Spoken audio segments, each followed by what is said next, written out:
Bond पे supreme court बोल चुके हैं। सुप्रीम कोर्ट का जो निर्णय आया है वो स्वागत योग्य है और मैं समझता हूं खासकर भाजपा को स्पष्टीकरण देना पड़ेगा कि इतने लंबे सालों से इस प्रकार की जो धांधली हुई है उसका कितना मुनाफा उन्होंने कमाया है। कांग्रेस पार्टी का बेवजह हमारे खातों को सीज किया गया है और जो उन्होंने इलीगल बॉन्ड्स की तरह हजारों करोड़ पैसे इकट्ठा किया है उस पर इनकम टैक्स को कार्रवाई नहीं कर रही है। बल्कि अगर खाते सीज करने हैं तो भाजपा क्यों नहीं चिना की कांग्रेस की घोषणा हो चुकी है और पूरे देश में लोकतंत्र के इस पर्व को लोग बड़े उत्साह से देख रहे हैं। और आज राहुल गांधी जी की भारत जोड़ो न्याय यात्रा का कल समापन हुआ है। 14 जनवरी को यात्रा निकली थी और तमाम राज्यों में होते हुए आज मुंबई में यात्रा पहुंची है। यात्रा के समापन के उपलक्ष्य में एक बहुत बड़ी जनसभा आज शाम को आयोजित हो रही है।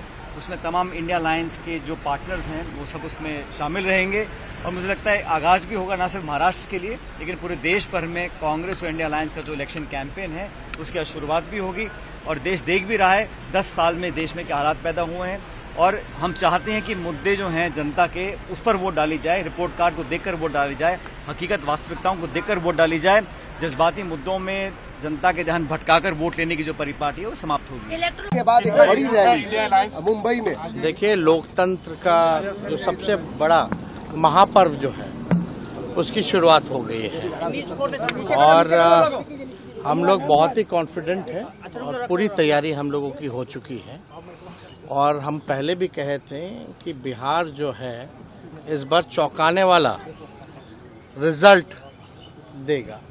हालांकि बहुत सारे टीवी चैनलों ने अपना सर्वे किया है, उनका काम है, उनका प्रोफेशन है, लेकिन चौंकाने वाला शब्द इसलिए हम कह रहे हैं कि जो अंडर करंट जो है लोगों में, खासतौर पर बिहार के लोगों पर दो चीज़ें देख रही है। 17 साल बनाम 17 महीने और दूसरा केंद्र सरकार के 10 साल में बिहार के लिए क्या किया। बिहार को ना स्पेशल पैकेज मिला, कोई भी काम जो है बीजेपी की सरकार ने, एनडीए की सरकार ने कोई काम नहीं किया जिसका क्रिटिसिज्म माननीय मुख्यमंत्री जी हैं, उनके अन्य मंत्रियों ने भी किया। और हम लोगों का तो पुराना जो मांग रहा, जो हम लोगों ने आरक्षण बढ़ाया था महागठबंधन के लोगों ने, जो 75% की जो सीमा की थी भाई, उसको शेड्यूल 9 में करने का, वो भी कोई काम नहीं किया।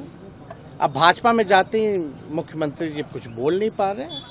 हालांकि अभिभावक हैं, हम उनकी मजबूरियों को समझ रहे हैं कि कॉम्प्रोमाइज़ करना पड़ता है, लेकिन जो काम हम लोगों ने किया, जिसकी मांग हम लोगों ने की, जिसका समर्थन सब लोगों ने दिया, कम से कम वो तो आरक्षण को शेड्यूल 9 में करना चाहिए था।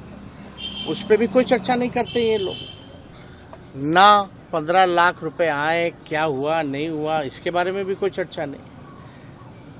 पूरे भारत सरकार में जितनी पक्की नौकरियां, सरकारी नौकरियां मिली होंगी, हम चैलेंज करते हैं केंद्र सरकार को कि हमारे 17 महीने में उससे ज़्यादा अगर भारत सरकार ने नौकरी दी है तो बताओ।